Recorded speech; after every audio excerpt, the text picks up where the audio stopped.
La historia que están a punto de escuchar se desarrolla en la Italia del siglo XX, pero sus raíces son tan antiguas como la humanidad. El miedo a la fatalidad, la creencia en las maldiciones y la obsesión de una madre por proteger a sus hijos. Nuestro escenario es Correggio, una ciudad tranquila donde una mujer se hizo conocida por su amabilidad y por sus pequeños actos de clarividencia. Se llamaba Leonarda Ciansulli. Pero detrás de la fachada de la vecina servicial se escondía un terror irracional. Un terror que le exigía un precio demasiado alto para asegurar la vida de su familia. La vida de otras. Leonarda no era una Asesina al azar. Era una mujer que creía que estaba librando una batalla metafísica. Y su arma más terrible no fue un cuchillo o una pistola. Fue la confianza. Un hacha y una olla de cocina. La semilla de la fatalidad. Nacer en Montella, una región marcada por las tradiciones y la pobreza, forjó el carácter de Leonarda. Desde niña la vida le presentó su rostro más duro. Los intentos de Suicidio. su juventud no eran solo actos desesperados, sino señales de que Leonarda se percibía a sí misma como una carga, un imán para el infortunio. El gran cisma llegó con el matrimonio en 1917. Al elegir a su esposo, Raffaele, contra la voluntad familiar, Leonarda sintió que rompía un pacto sagrado. Fue entonces cuando, según ella, su madre pronunció una maldición. Este evento se convirtió en el eje de su vida, una profecía de dolor que no podía ignorar. Pero fue la maternidad lo que llevó el terror al paroxismo. 17 embarazos. 13 muertes. Perder a 10 hijos en sus primeros años de vida fue una masacre silenciosa que convenció a Leonarda de que la maldición la perseguía, no a ella, sino a su descendencia. Por cada vida que se iba, su devoción por los 4 hijos sobrevivientes se hacía más protectora, más neurótica. En la década de 1930 la familia se muda a Correggio, un intento de dejar la mala suerte atrás. Leonarda se integra. Es una vecina de confianza, una mujer que puede leer el futuro en el café, una confidente. Es el corazón de su comunidad. Pero la amenaza real no está en el destino, está en su propia mente. La obsesión y el estímulo. Conforme Italia se acercaba al abismo de la Segunda Guerra Mundial, el temor de Leonarda se concentró en una sola persona, Giuseppe, su hijo favorito. Brillante y ambicioso, era ahora un joven adulto a punto de ser llamado al frente. Para Leonarda, la guerra no era solo un conflicto político, era la manifestación física de la maldición familiar. Si Giuseppe iba a la guerra, la fatalidad se lo arrebataría, tal como le había arrebatado a sus otros hijos. En su desesperación, buscó consuelo en lo oculto. Las consultas a videntes y adivinas se hicieron constantes. Y fue de ellas, o de la interpretación que Leonarda dio a sus palabras, que nació la solución, la compensación. Una vida por otra, un sacrificio purificador. Esta idea, alimentada por el amor más extremo, la transformó. Leonarda no se consideraba una criminal, sino una defensora. Para ella, los asesinatos eran una transacción, un ritual necesario para comprar el alma de Giuseppe a un destino cruel. La búsqueda de las víctimas comenzó. No por odio o codicia, sino por una obsesión maternal llevada al extremo. El inicio de la transacción. La primera elección recayó sobre Faustina Setti, una mujer de edad soltera, que anhelaba una vida nueva y un marido. Leonarda, con su fama de mujer sabia, se ofreció a ayudarla. Le prometió un pretendiente en Pola. El método fue una obra maestra de manipulación. Leonarda le ordenó a Faustina que mantuviera su viaje en secreto, pero que escribiera cartas a sus seres queridos, anunciando su inminente partida y felicidad. Esto no era solo una coartada, era el acto final de borrar la existencia de Faustina. La víctima estaba escribiendo, inconscientemente, su propia nota de despedida. El día de su supuesto viaje, Faustina visitó a Leonarda, llevando consigo sus ahorros para la nueva vida. Un vino con sedantes la dejó indefensa. Leonarda, con una escalofriante calma, la asesinó con un objeto contundente, el amor maternal convertido en violencia fría.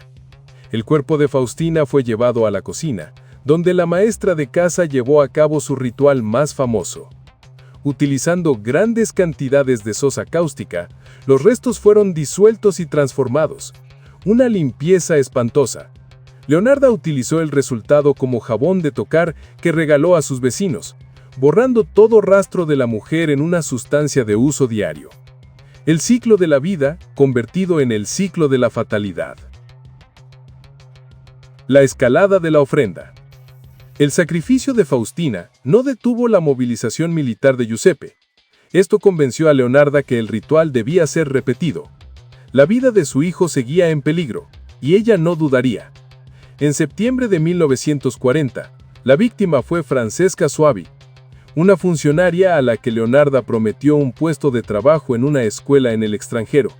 De nuevo, las cartas de despedida, el vino, el golpe y la disolución. La única diferencia era la creciente facilidad con la que Leonarda ejecutaba el acto.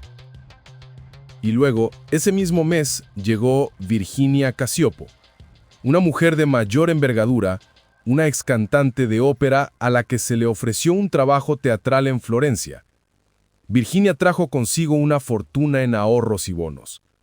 Tras asesinar a Cacioppo, Leonarda realizó el último y más infame de sus actos.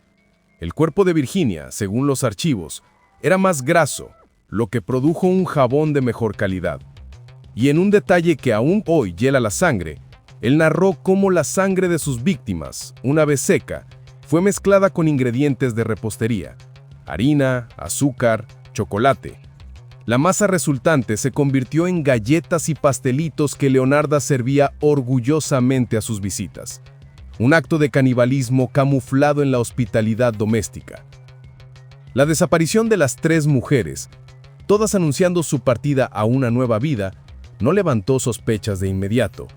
La guerra y la búsqueda de fortuna explicaban muchas ausencias en aquella época. Pero Leonarda había olvidado el proverbio: el tercer error es el que te condena. El hilo suelto y la caída. Fue una familia de Virginia Cacioppo la que rompió el silencio. La cuñada de Virginia, una mujer llamada Sesti, desconfió de la última carta recibida.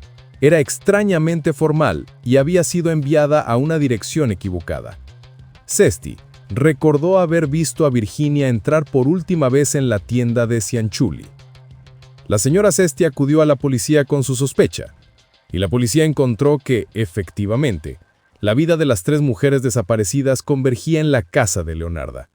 Al ser interrogada, Leonarda intentó la negación, pero el punto de quiebre fue el amor por su hijo. Cuando la policía comenzó a sospechar de Giuseppe, Leonarda cedió. La idea de que su hijo fuera castigado por los crímenes que ella había cometido para salvarlo era inaceptable. Con una calma escalofriante, Leonarda confesó. Detalló los engaños, el hacha, la saponificación y la repostería, explicando que había cometido los crímenes para asegurar la supervivencia de Giuseppe.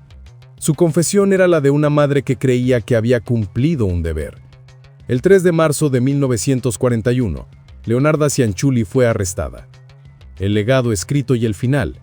El juicio de 1946 fue una sensación.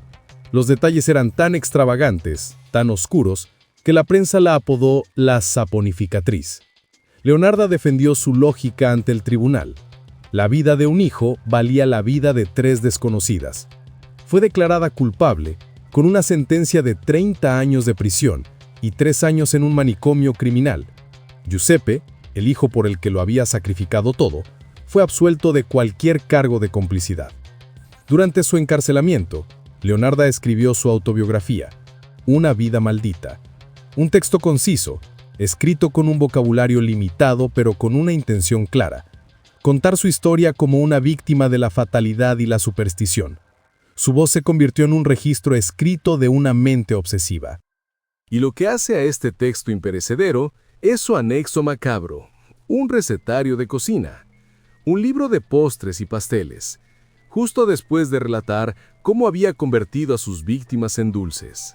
Era la última burla de una mujer que había borrado las fronteras entre el terror y lo cotidiano.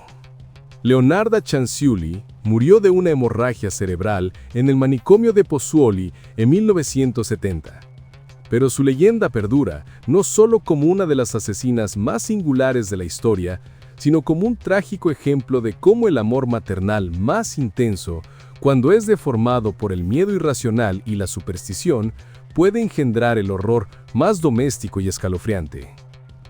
Los objetos del crimen de Leonarda, sus calderos y utensilios, se conservan hoy en el Museo Criminológico de Roma. Son reliquias de una época donde la ciencia no podía calmar el miedo a la magia negra y las maldiciones. La historia de Leonarda Cianciulli nos deja una pregunta incómoda. ¿Qué precio estamos dispuestos a pagar por aquello que más amamos? Y nos advierte que el mal a veces no lleva una máscara terrorífica. A veces se esconde tras la sonrisa amable de la vecina, la que te ofrece una taza de té o un delicioso pastel casero. Si el video te ha gustado, apreciaría que te suscribieras, dejaras un like y comentaras qué otro caso te gustaría ver en el canal. Sin más nada que agregar, me despido. Buenas noches.